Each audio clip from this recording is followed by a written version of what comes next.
often unreasonable, irrational, and self-centered, forgive them anyway. If you are kind, people may accuse you of selfish, ulterior motives. Be kind anyway. If you are successful, you will win some unfaithful friends and some genuine enemies. Succeed anyway. If you are honest and sincere, people may deceive you. Be honest and sincere anyway. What you spend years creating, others could destroy overnight. Create anyway. If you find sincerity and happiness, some may be jealous. Be happy anyway. The good you do today will often be forgotten. Do good anyway. Give the best you have, and it will never be enough. Give your best anyway. In the final analysis, it is between you and God. It was never between you and them anyway.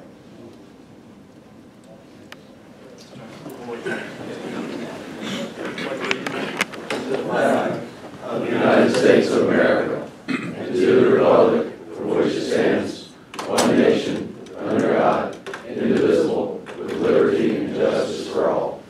Forward test. Is it the truth? Is it fair to all concerned? Will it build goodwill and better friendships? And will it be beneficial to all concerned?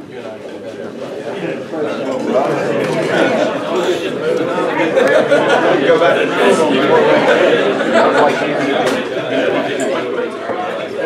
I'm going to call on David Lillard for the Sergeant of Arms report. Good morning. This morning we have 45 members in attendance. We have 3 visitors. Chip, you want to introduce your visitors? Yes, I will. And I'm so glad to have them with. They're special visitors, as a matter of fact. Austin and Lauren, if y'all stand up just for a second. My daughter-in-law, Lauren Vale, a realtor with Allen Tate Realty here in town. And most importantly, is my daughter-in-law. And Austin, my son, who's an engineer and an IT engineer with Serious Computer Solutions. And they're just checking out Rotary and the different kinds of Rotary formats that exist in the Rotary world. Wow.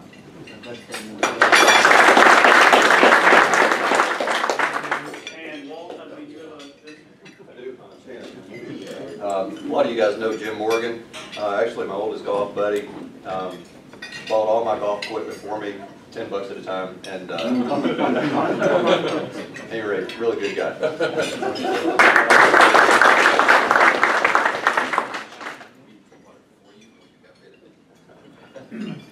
Okay, thank you.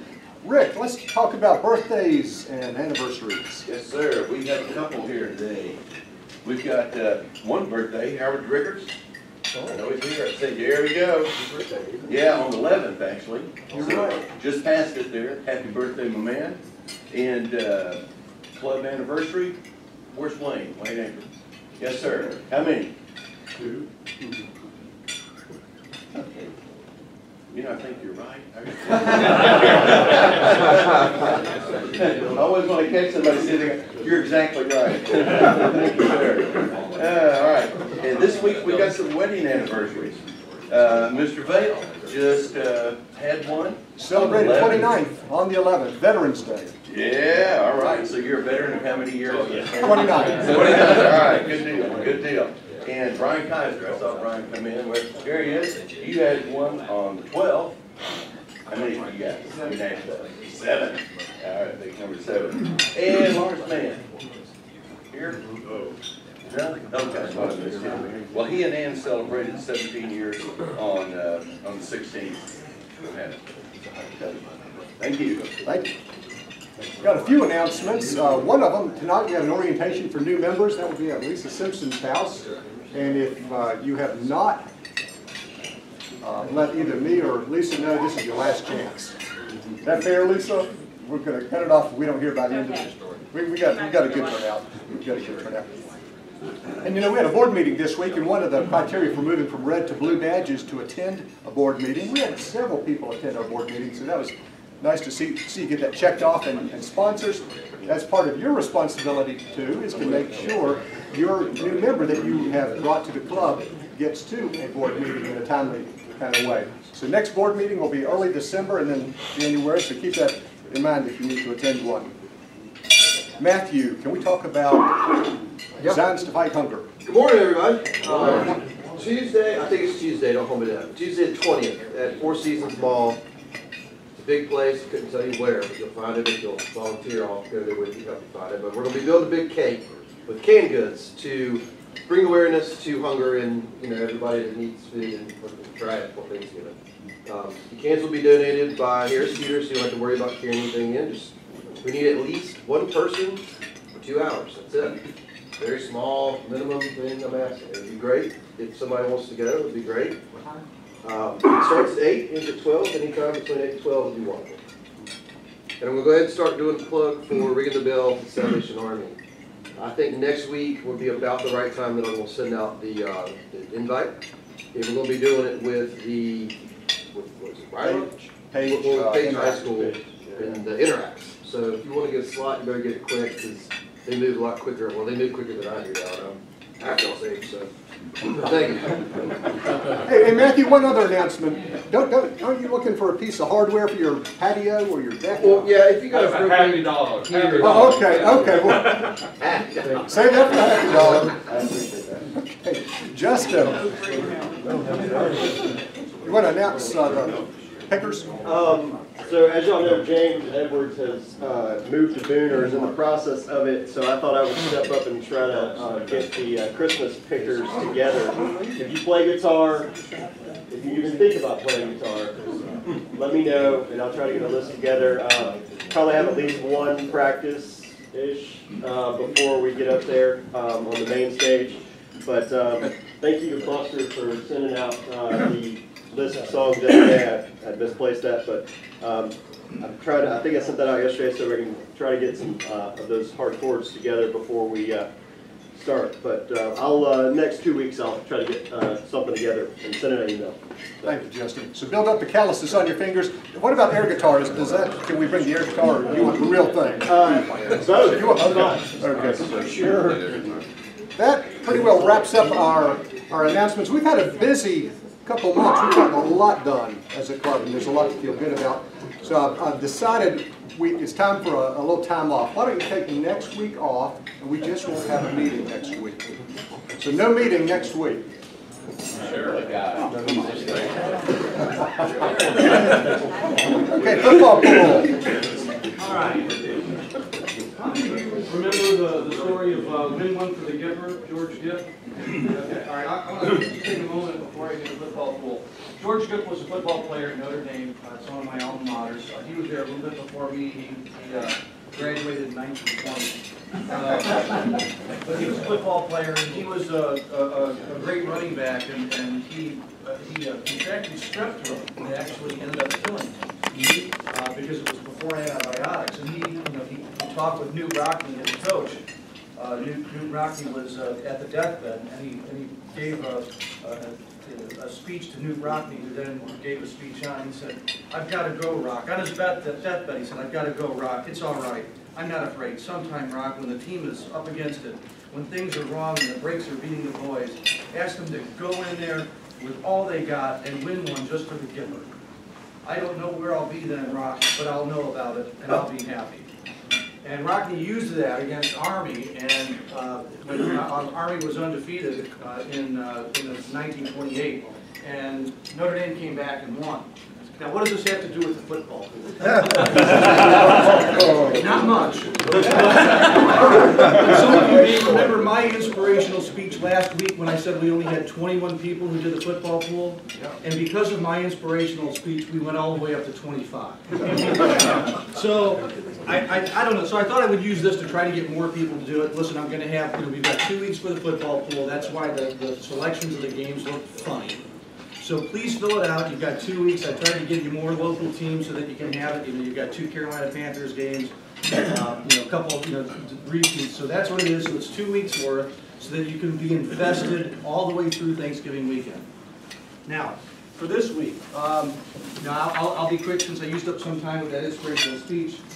On the short end of things, I think he does show enthusiasm when he plays. But sometimes enthusiasm isn't enough. With only 11 right, Chris Jackson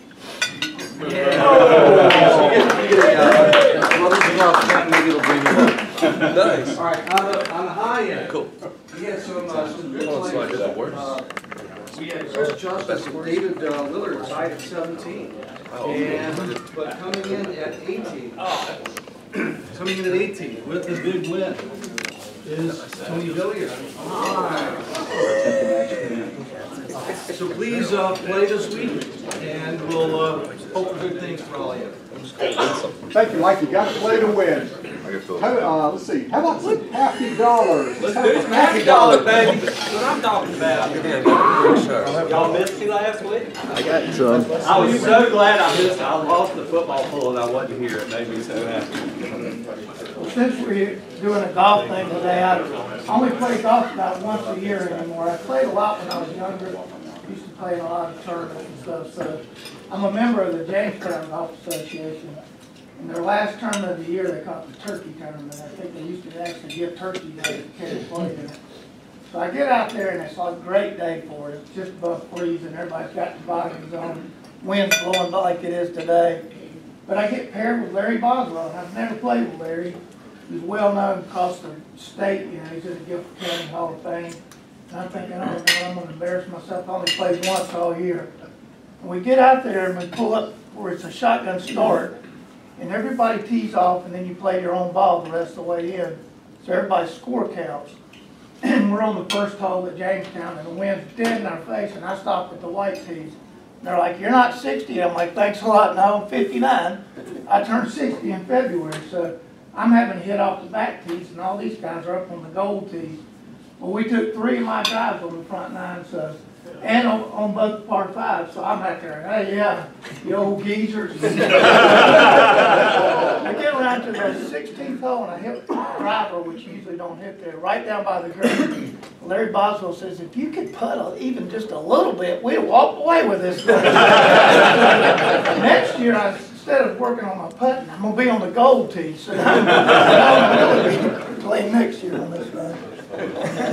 Bobby C. Thank you all for your condolences. You know, my father, many of you met him, came here to Rotary. It was a great ride, 95 years old. He was fine until about 6 weeks ago, driving a car and everything. But 2 happy dollars. One, I've had the pleasure of calling many of his old friends who are still alive. One of which, these guys was 95, was my dad's childhood friend that talked him into going to Guilford College from New York City. I talked to him just like we're talking to one of you, and the other was his roommate, who's also 95, was his roommate before the war and after the war. So that was incredible to talk to these guys. And the other thing in the theme of golf, we couldn't remember whether Dad had 8 or 9 hole-in-ones, and he was laying on the bed and in and out and waking up. And so I said, well, let's ask him. So I went over and right away he said, 5 at the Cardinal, 3 at, he couldn't remember that place Siler owned. It was Longview, which is like a cow pasture that they called a golf course. And then he threw in, had to pay tax on the ones at the Cardinal. A hole-in-one club, and you could win about $1,000. All the members got hit. $10.99. Then he went back to sleep.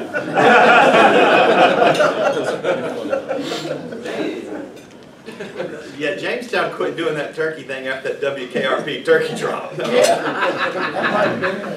have 2 today. One, I didn't get a chance to thank the club for the participation in Big Stop. The net is over $25,000. There are over 3,000 hours given to this, and I think most of them were in this club. So I just want to say thank you. The other was for Chuck. There he is, Chuck Langdon. My daughter came home last night, and she said, I don't know why people don't like to go to the dentist. I just love it. Good to see her. Matt, go ahead. Okay, I'm still learning the ropes here. So $1 it costs to ask for a propane heater. So if anybody's got one to borrow, then I'm sure I will pay for it again next week with another at least $1. Thank you. If you want a free announcement, go to a communist club.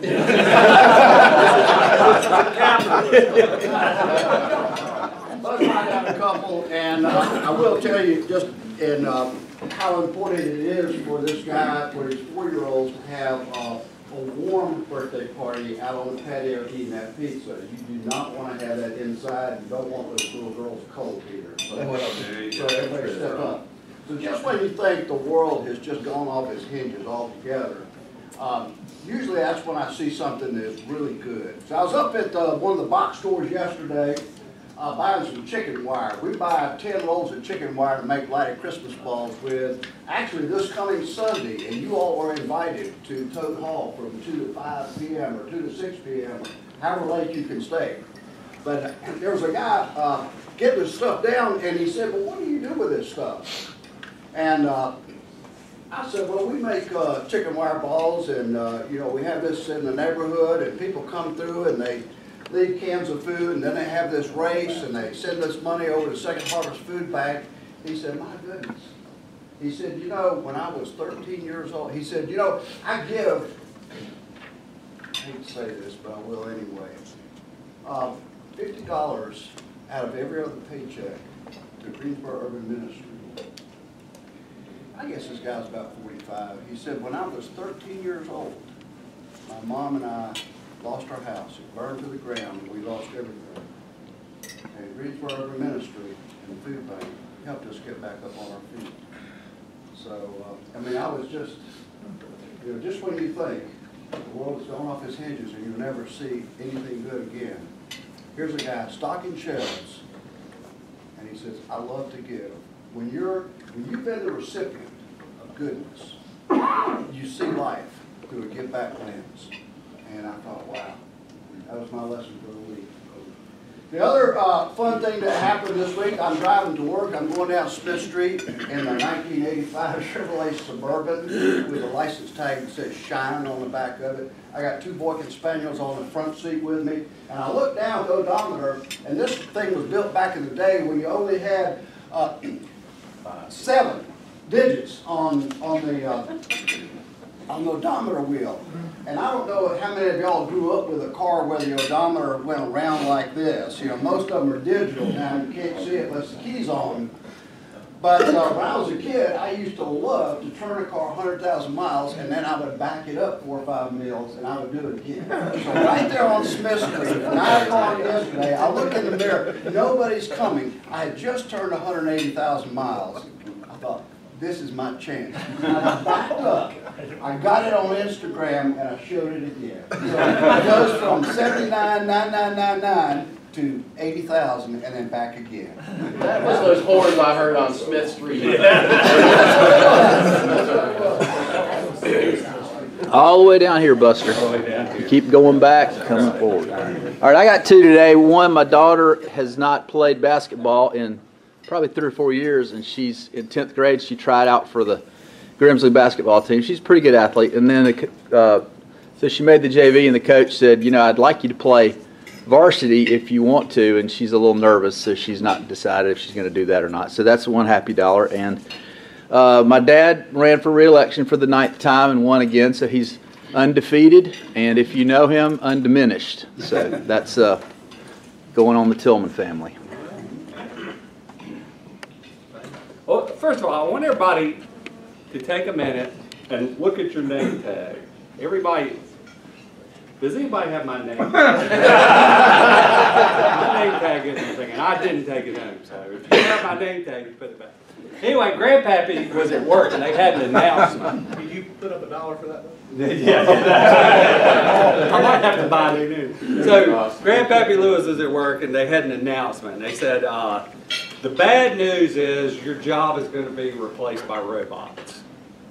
You know, the good news is we're hiring robot technicians.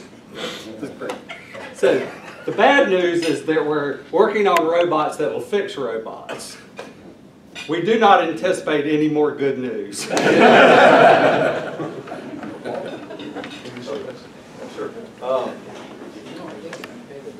I'm very excited this morning to introduce our speaker, Jim Dodson. Many of you know him already. This is something I've really been looking forward to since we're able to contact him. Thank you, Buster, for the intro. At any rate, Jim is a graduate of ECU. I just found out it was 4 books of the year. I thought it was just 2. That's National Books of the Year. Fantastic author. If you haven't read his books, they'll tug at your heartstrings and make you laugh out loud on the same page. I was just telling him. His most recent book, I believe, is The Range Bucket List. I've got 3 copies of it so far, and I've given a couple. One to a buddy, and I'm saving one for my son. But at any rate, working on a new project now that sounds really exciting. I hope you hear more about it. The guy's got more stories. We're going to be entertained. But he's like a pro golfer, but he plays more often and on better courses. Actually, he's not playing so much anymore, unfortunately, but I think he'll get right back to it. He'll tell you golf is a circle. He wants to go back to it. Let's see, what else was I going to mention about that? He had one thing in common with me. I never had a hole-in-one. Hole-in-none club. I'm the founder. Okay. Yeah, I'm right there with you, buddy. But he has had one of the most incredible shots ever. Maybe we'll hear about that too. But please welcome Jim Dodson.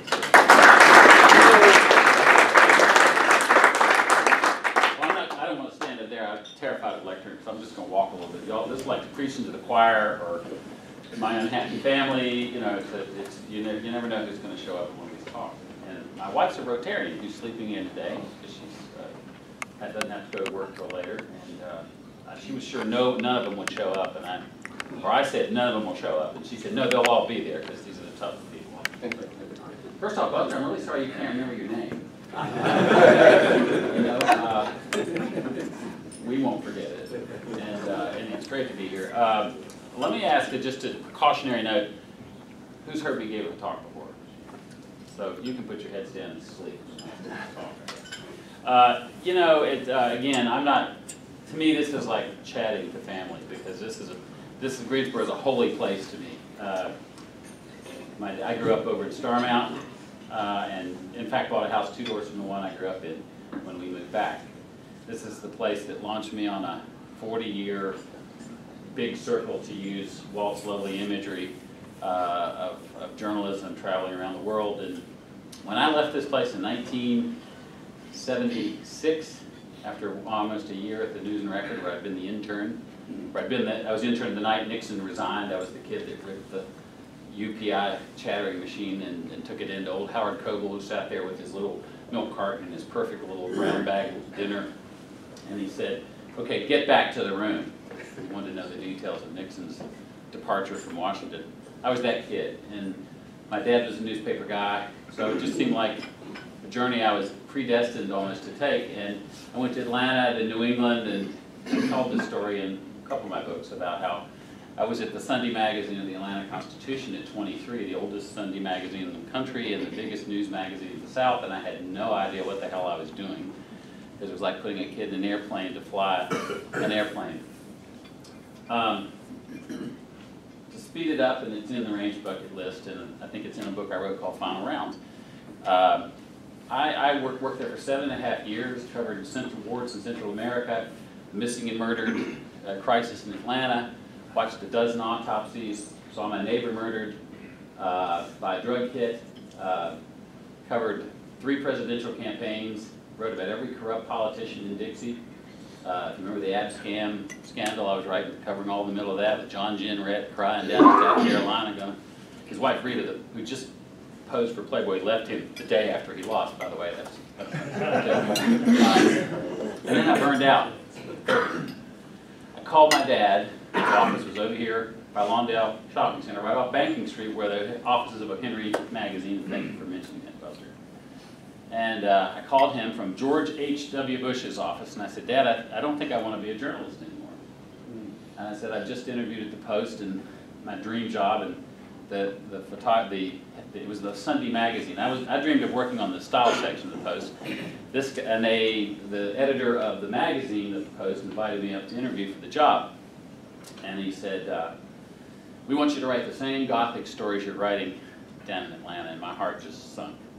So I went over to the White House. I traveled with the old man Bush, wonderful guy, for the 80, all across America and Puerto Rico during the 80 campaign. And he wasn't in, but his secretary let me use his phone. I called my dad over here at Lawndale Shopping Center and said, I said, I just don't want to do this anymore. He said, change your flight, and I'll pick you up in Raleigh. So he did. He had my golf clubs. I'd lived in the home of Bobby Jones for 7.5 years. I'd played golf one time at Stone Mountain with a borrowed set of clubs. This is a game I grew up loving in this town, and I just had worked myself to a frenzy. So he took me down to Pinehurst, where I'd had a lot of fun as a kid, learning the game, and we played. Didn't break 100, and we sat on the porch, and he said, so what's this about a midlife crisis, and you're only 30? And I said, well, I told him, and he said, you know, here's a crazy idea. Now, some of you all are way too young, but if you were parents, you would maybe know my dad. He was one of the guys behind the creation of urban ministry. He taught the men's Sunday school discussion class at First Lutheran for almost 35 years, and he was a great character. He was the most optimistic ad man that ever walked this earth. My nickname for him was, in fact, Opti the Mystic. And I bestowed it on him when I was about 13 and knew everything there was to know. Because having a father who talked to strangers at the Winn-Dixie or talked to mothers with babies is really embarrassing. And he was this wonderful character. He said something really shocking to me. He said, well, look, sport, before you go quitting your career, maybe you should just think about writing something you love. And I laughed at him. I said, oh, I love golf, but I can't play it anymore. And he said, well, I said, I'd love to write about golf. And he said, well, if you really believe that, you should tell the universe and it maybe happen. So long story short, I didn't go to the Washington Post. I quit my job. I moved to a stream in southern Vermont. Bought a fly rod, used fly rod, a pup from the local Humane Society, and finally began to sleep at night under quilts of northern stars. A southern boy in the counterculture of New England town, Brattleboro, where every woman in town had more underarm hair than I did. And every meal you attended tasted a little bit like, I went to my first Thanksgiving in New England at a community dinner in Brattleboro, Vermont, where everything tasted a little bit like sauteed shrubbery, and it was all natural, making me miss my mother's big turkey sandwich, turkey dinner down here in Greensboro. It was a great exposure. I worked for Yankee Magazine, the old New England magazine. They hired me after I was the first Southerner and the only senior writer in their 80-year history at that point. It was the smartest thing I ever did. When you read C.O. Henry Magazine or our sister magazines, Pine Straw down in the Sandhills or Salt down on the coast, which I'm very proud of having come home to start. Those magazines learned a lot from Yankee Magazine, which is writing about a place and loving it. This place is home turf for me. It's where, although when I left here, I was pretty sure I'd shake the dust from my feet and never come back here. The entry to the golf world happened because I went to New England. I met a wonderful character, a wonderful old lady named Glenavere, who was the female Bobby Jones, who basically felt forgotten. I wrote a story about her for Yankee, and she made me chop up vegetables with her, and this is one of the stories in the range bucket list, and make soup with her. She wouldn't let me caddy with her, for her. She was 84 years old. She was one of these tough old dames who was a classic New England figure, and we became great friends, and I saw her every year when she returned to New England. And when the story came out, 5 magazines around the world picked it up, and I was called by Yankee Golf Magazine, and the editor said, would you like to write a column? And that's what launched my golf writing life. So my dad had been right. He said, the door will open. You just have to believe it'll open. But I did something, and I loved, forgive me, I didn't hear your name, who read the invitation. Where is he? You. I love that. That sounded like my father. Exactly the stuff he would say to me. It's the reason my brother and I both became Eagle Scouts, because we believed these things he told us. And so, flash ahead, I've been at Golf Magazine I started writing for Golf Magazine, and I became the golf editor and outdoors editor for American Express, and got to go all over the world. And so suddenly I wasn't writing about Central American wars and autopsies in cities plagued by shootings. I was writing about a game that connects people in a wonderful way, families, generations. Sometimes you play with somebody once and they become your best friend, or you never see them again. But it's a wonderful, intimate game that really does bring about friendships. And I married into a Scottish family and had 2 kids, lived on the coast of Maine. And when my dad was 80 years old, we talked about forever going back to England, where he had learned to play golf in the Second World War right before D-Day. We talked about this trip. This cancer had come back. And I knew he probably shouldn't go. I knew he was I didn't realize the extent of his illness. He was 80 years old, and as I say, because of his personality, you would have never known he was dying of cancer. And I called him up and I said, listen, can we do this? He called me back and said, yeah, let's go. My mother was not at all happy about this. In fact, she walked us to the gate in Atlanta and took my elbow. She was a real, I wouldn't call her just a steel magnolia, I call her a steel belted magnolia. She took my elbow and she said, honey, your dad's doing this trip because you really want to do this. You have no idea what his condition is, and he's doing this all because of you, so I'm really against this. In fact, knowing you guys, you're going to go over to a place where they drive on the wrong side of the road and it rains all the time, and you're going to drink way too much beer, and there's terrible hospitals and awful hotels, and if anything happens to your father while you're gone, you might as well seek asylum in Scotland and not come home. And I assured her nothing happened. Well, indeed, being in the RNA, supposedly an expert on the back roads of Britain, I managed to get us repeatedly lost, checked us into the worst hotels with the lumpiest bed, the sorriest food, it poured rain 7 of the days like today, and we ended up sitting in pubs, drinking way too much beer, and talking about these things that happened to him in life that I thought I knew everything about my dad, a terrible event that happened when he was there, he was in the middle of, and transformed his life, and an event, a murder of my girlfriend growing up in Greensboro when she got off to college that changed mine. We've never talked about these things, and we kind of had a final conversation across rainy England and Scotland.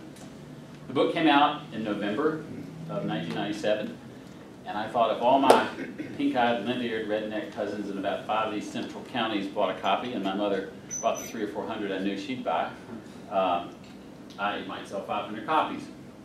I don't even think it did that the first 3 weeks. I'm sitting in our barn, my barn office over, if you know where Yellow Bean is, we lived on the coast of Maine right near Yellow Bean. I'm sitting in my barn on a morning like this, the phone rings, and my woman says, Mr. Dodson, this is your publicist from Bantam. Did you know Final Rounds is on the extended bestseller list and it's rising fast, it's gotten so many great reviews, and we want you to go on a book tour. How do you feel about that? And I said, I feel great about that, let's go. I can go this weekend. She said, no, we want you to go for 3 weeks. So I agreed, and I closed up the house. My wife went up to northern Maine with the babies to grandma's house. I took off.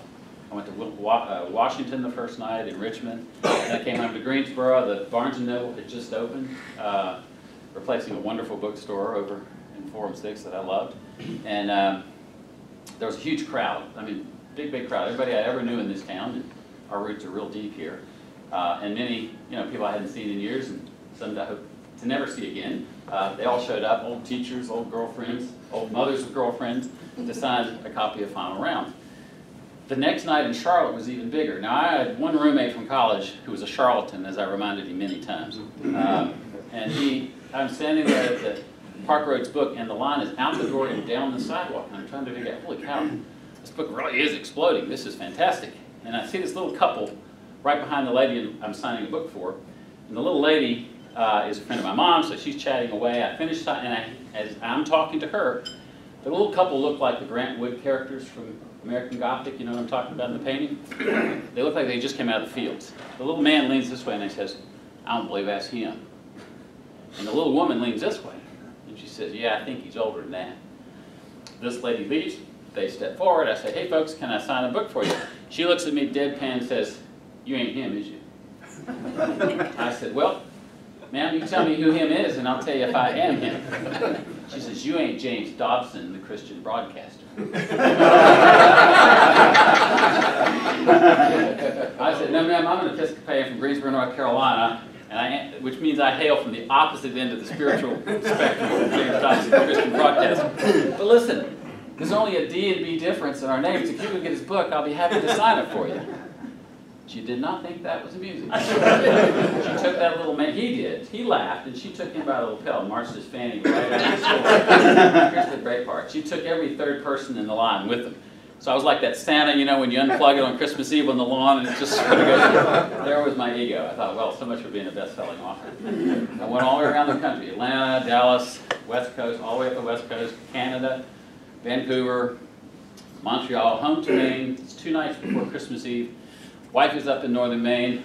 That's the first snowstorm, like today, was heading into Maine. It had not snowed. Mainers get really crazy when it doesn't snow. So but they're also smart. They never go out in the first snowstorm. So I knew nobody. I had a book signing at the local bookshop, and I knew nobody was going to show up. Also, Mainers are the cheapest people on earth. They would never buy a new book, even if they were in your golf club and they liked you. They're not going to buy your book if it's brand new. In fact, the library in Thompson, Maine, I believe, still has a waiting list of about 300 people for final rounds 20 years later. One copy. I pull up and I think, you know, I'm tired. The house is cold, just me and the old dog. I should just go home. And I really almost blew it off. And just as I'm cranking up my truck, you remember your phone is attached to your vehicle in 1997. Yeah. The phone goes off. I answer it. I hear this lady say, "Mr. Dodson, this is Winnie Palmer calling. Just thought I'd let you know Arnold and I have just finished reading Final Rounds." Her words exactly. "We think it's the most beautiful book we've ever read. And we'd like you to consider writing Arnold's autobiography and sharing the cover with him. How would you feel about that?" Well, I would feel great about that if this had really been Winnie Palmer. I was pretty sure this was my buddy Patrick McDade, also known as the Irish Antichrist, as Ken and others have thrown out, who was at Ham's Pub and had 3 or 4 pictures because he'd been shamelessly needling me when I was through here. And he'd probably gotten a waitress to pretend she was Winnie Palmer, so I said the following: "Mrs. Palmer, you know, I'd love to talk to you about that. The truth is the Nicholases are coming to Maine this year for Christmas. And in fact, I'm on the way to Portland Jetport to pick them up right now. I'm going to take them to a party down on Small Point where I took them a few years ago. And I got to tell you, things go tonight like they did that night. Everybody's going to get completely drunk, and Barbara and I are probably going to end up making out like bandits. I'll have to call you back." And I was very proud of myself. I went in, and there was a little lady from Thompson, Maine, waiting to get her book signed, and now it's a blizzard of snow. And of course she thought I was James Dodson, the Christian broadcaster. She still bought a book. And by the time I got home, I drove up our long driveway. I shoveled my way to the door. I went in and turned up the heat, turned off the lights, just the old dog and me. And I go in the kitchen, and then, you know, those days your answering machine was on the wall with a little blinking light. I push the button. I hear the same lady laugh. She says, "Mr. Dodson, this really is Winnie Palmer calling." Arnold thought that was the funniest thing he's ever heard. And he said to tell you, he's gone to bed. He said to tell you, however, he wants you to write the book more than ever. So I dropped to my bony Episcopal knees and thanked the Lord that Palmer's had a sense of humor. Days later, I met him at the Wilmette dinner in Boston, and we started on what was to be a 3-year adventure writing Arnold's book. And in fact, as I tell in the book, days later, Wendy was diagnosed with cancer. Arnold withdrew from his busy life, and basically I lived with him for about 1.5 years. And we traveled and had a lot of fun, and a lot of tears.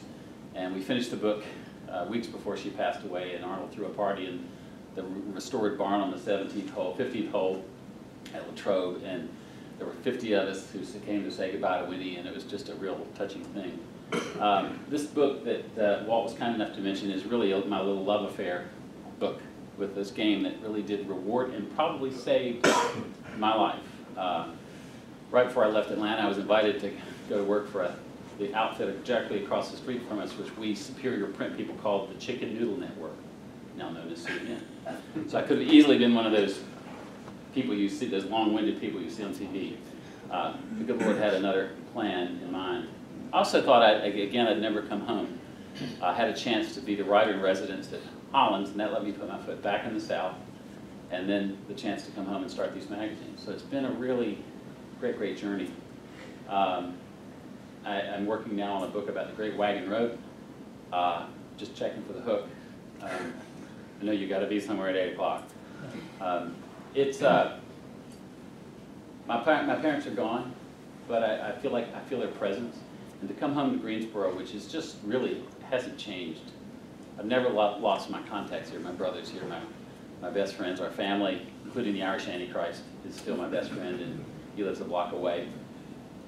It's been a wonderful homecoming. My Yankee wife loves it here, loves it maybe as much as I do. And we have, for me, writing and producing O. Henry, which has been really warmly received by the people of Greensboro, is probably the best thing of all. I think my folks, wherever they are watching from, would be very, very pleased. For me, it's certainly every month it gives me great joy to bring that magazine out and to get the letters and comments from people who, I believe, you have an obligation to use your skills, as your lovely invocation said, to do things that make life better. And in a time of darkness, the last 3 days, I've been hanging out at first at Temple Emmanuel, and then at a wonderful Beth Shalom temple in Southern Pinehurst, writing about Hanukkah, which I really wanted to know about this festival of lights. And I was very proud when Rabbi Gutman told me that in the days following the terrible events in Pittsburgh, something like 1,500 Greensboro folks turned out at their memorial service of peace and reconciliation and packed the synagogue, and then actually was an overflow crowd. And he told me most of the people were not Jewish. They were our neighbors. I think that's the greatest comment I've heard on, and it happened across the country. So I wanted to write about, so the next issue of O. Henry will have a beautiful lighted menorah on it, and it's the December issue, and I'm having a lot of fun writing about the food of Hanukkah. And Walt wanted me to tell stories from this book, but I think I'll just leave that. We have a few minutes left. If anybody wants to ask any questions. Tell us about that golf shot. The golf shot was pretty funny. It happened when every year at the Master, when I married a Scottish family, we lived in Maine, and Grandma's house was way up in northern Maine above Skowhegan. And we'd go up for Easter, and every year, that's about when the Masters is on TV, and I would get what I called, Masters fever, which is, I just couldn't wait to see green grass and hit a golf ball again. And I had a little tradition I'd started when I was a kid. On Dogwood Drive, I would take a golf ball out the first week of what I perceived as the golf season and drop it in my front yard and to see if I could hit a ball over my house with one swing, one cold swing of the golf club. So I thought, well, I'll start this tradition in Maine. So I went over, I took a golf ball out. Now in Maine, the ground's still frozen, and so is the little pond in front of my Scottish mother-in-law's 200-year-old farmhouse. And we'd had a whole family there. They'd all headed back to Boston. It was just my wife and the babies and me and the dog. And I took the dog out. It was about 4 o'clock on a cold Easter Sunday.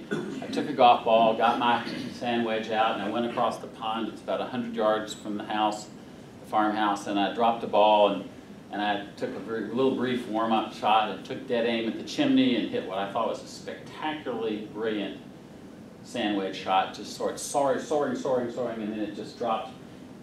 And it dropped right through one of the ancient lead-glass windows of my Scottish mother-in-law's house. And by the way, I just married into this family. I wasn't sure I was being accepted anyway because I was a southern boy, and they were very Scottish. And she was very kind of forbidding. She was the superintendent of schools and had read every book on earth. Her name was Kate Benny. We called her the Queen Mum. So I saw the ball go through her window, where I knew she was sitting with the book I'd just given her for Easter, her favorite novel, and she was sitting there in her rocker by the window having a cup of good black Scottish tea. At which point you have two options. One, you can get in your car and leave and never be seen again. Or you can go in and face the music. Well, I went in, I rushed in, I started apologizing profusely. She's sitting where you are in red, in her rocker, beside her table. Still has the book in her lap, and around her is all these shards of glass. I don't see the golf ball anywhere. And I say, Mom, oh my God, I'm so sorry. I can't believe I did that. I've done this stupid thing. I'm so sorry. What, are you okay? And all she did was say, James, come here. Except she said, James, come here. And she said, she said, pull the chair up and sit down. And she said, I just have one thing to say to you. I said, yes, ma'am. She pointed to her teacup and said, you couldn't hit that shot again if your very life depended on it. Or in her cup was a golf ball. Now, I was so thunderstruck, I said, oh my God, I've never made a hole-in-one. And she said, this one doesn't count. And what was funny, Allison, her daughter, said to me years later, she said, she probably put that all. It was 25 years. She just died 2 years ago. I drove up to say goodbye to her. Wonderful woman, and became one of my greatest friends. And this book is sort of dedicated to Arnold and to Kate, the Queen Mum. But that's one of the some of the stories. The other Walt wanted me to tell you, when John Durr, the great broadcaster who started his journalism career in Greensboro at the News and Record, was a good friend of my dad. John was a great friend of mine. I'll tell you one funny little story about John. So after the Palmer book, the Hogan estate called me and asked me to write Ben Hogan's authorized biography. Well, some of you know Hogan was the most mythic, obscure, forbidden star probably of any sport. Nobody ever knew anything about him because he didn't want anybody to know him. So I wasn't sure I was the right guy to do that. So I put him off. I said, look, I got to go down to Green, North Carolina, and I'll see my friend John Durr, who knew Hogan, and I'll see if we're a good match. I'm really a Palmer kind of guy, but so anyway, the Palmer book had just come out. It was on the bestseller. I flew home to take my mother to her 80th birthday in her favorite restaurant, Lucky 32. So it's a cold January night. We head out. We walk in the restaurant. Who's sitting in the booth waving us over? Sam Snead. It's also his favorite restaurant. Now, let me pause here and say, when Final Rounds came out, there's a chapter in the book about playing golf with Sam because of his connection to Greensboro, his 8 wins at the GCO. So, and when that came out, he called me. Jim, it's Sam Snead. He said, I read that book you wrote about your daddy. I think it's time I wrote my autobiography and I want you to do it. And I said, well, Sam, that's really great. I think you've written your autobiography 3 times already. He said, no, damn it, but I ain't done it. So I promised him I'd do it. The Palmer book had come out, and and it's on the bestseller list, and I walk in with my little mother, and there's Sam waving us over. And I'm on my way to talk to Ben Hogan's people, his greatest rival. So you can see the predicament I'm in. And I say, hey, Mom, let's go over and say hello to Sam. So he's got, by the way, he had 2 very attractive middle-aged women in the seat with him, seated with him in the booth, which is not unusual for Sam Snead in Greensboro, North Carolina, if you know what I'm saying. He had a reputation as the original biggest ladies' man in the history of the tour. In fact, in the book I wrote called American Triumvirate about Snead, Hogan, and Nelson, I opened it with a story about Sam, how his wife, who was a countrywoman, didn't want any part of the tour, and said to Sam, you can do anything with anybody you want out on the tour, just don't bring anything or anybody home to Hot Springs. And he took her at her word.